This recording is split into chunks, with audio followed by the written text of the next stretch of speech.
Hi there guys, I'm Nikhil from GreedyTech, and in this video, I'll be showing you the most important tips and tricks for your Vivo Y21.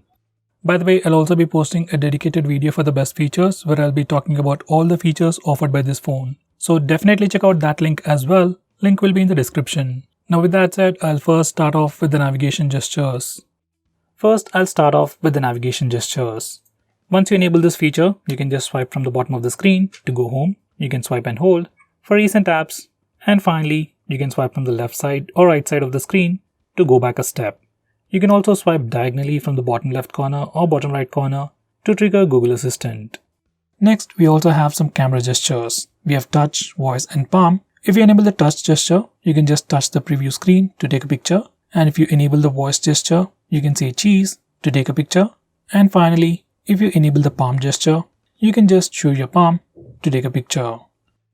Next, we have a new home screen gesture. By default, when you do a swipe down gesture on the home screen, it always takes you to the global search. But from the home screen settings, we can change it to pull down the notification bar. Once you enable this feature, do a swipe down gesture on the home screen to pull down the notification bar. Next, we have some pretty cool features related to gaming, bundled together in Ultra Game mode. You can access it from settings or the notification toggles, and once you open it up, you can customize a lot of these settings. You have the regular stuff like where you can block calls, notifications, fix brightness levels, and some premium features like 4D game vibration, where the phone vibrates every time you shoot or get shot in games like PUBG. As of now, only few games support this feature. Besides that, every time you open a game, Game Assistant pops up with all the features, and you can also access it once the game starts by swiping from the side. Next, if you are using Face Unlock feature on this phone, I would suggest you to turn on this Fill Light feature. So Face Unlock works better even in low lighting conditions. It automatically increases the screen brightness to see your face better in low lighting conditions. While you're at it, you can also disable this toggle that says Stay on Lock Screen, so you can directly unlock the phone using Face Unlock feature. Normally, you have to swipe on the lock screen to unlock the phone, even if you are using Face Unlock feature. Next, we also have a dedicated dark mode on this phone. You can enable it directly from the toggles or from the settings. Once you enable the dark mode, it changes the entire theme of the phone. All system UI elements change to the dark mode. Some system applications like the phone dialer, SMS application also change to the dark mode. Even Google applications like Play Store and YouTube change to the dark mode automatically. On this phone, we can also schedule dark mode so that it enables at a specific time and disables automatically at a specific time. Personally, I would keep it on all the time. It helps you save some battery and your phone also looks much more cooler. Next, we have split screen mode. Split screen mode has been on Android for a very long time, but on this phone there is a pretty neat shortcut. To open any application in split screen mode, just swipe up using 3 fingers and it opens the current application in a split screen mode, and you can select the secondary application from the list below. On previous Vivo phones, only the apps displayed in the list are supported, but now almost all the applications support split screen mode. Next, I'm going to show you how to change the default applications. From the system app settings, you can change your default launcher, default browser, default music player, video player, and so on. This is something really useful if you use third-party applications, and I will definitely recommend you to change your browser to something like Google Chrome.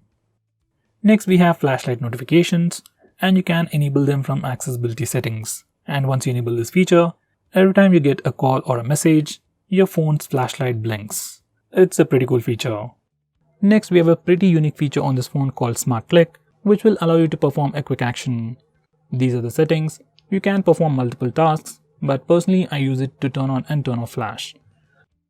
So here's a quick preview. When the phone is locked and the display is off, you can press and hold the volume down button to turn on the flash. To turn off the flash, you can either press the power button or just press and hold the volume down button. This is one of my favorite features on this phone. Next, I'm going to show you how to take a screenshot on this phone. Like on any other Android phone, you can press the volume down and power button both at the same time to take a screenshot. And it works anywhere, every time. If that's a bit hard for you, we also have the 3-finger screenshot gesture. It's enabled by default, so all you need to do is just swipe down using 3 fingers to take a screenshot. And once again, even this gesture works everywhere without any hiccups. Next, I'm going to show you how to take a long screenshot.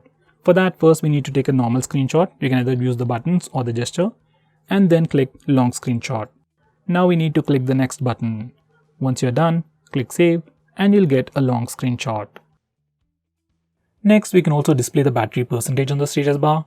For that, go to settings and enable the toggle for the battery percentage. Once you do that, you can see the battery percentage on the status bar.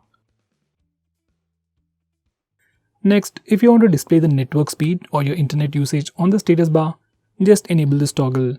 Once you do that, you can see a small indication of the network usage on the status bar. Next, I'm going to show you how to disable the lock screen magazine feature. Next, I'm going to show you how to disable the lock screen poster feature. Now here's a quick preview of the lock screen.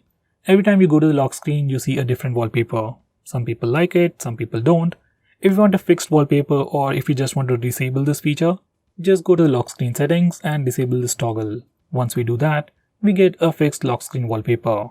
Here's a quick preview.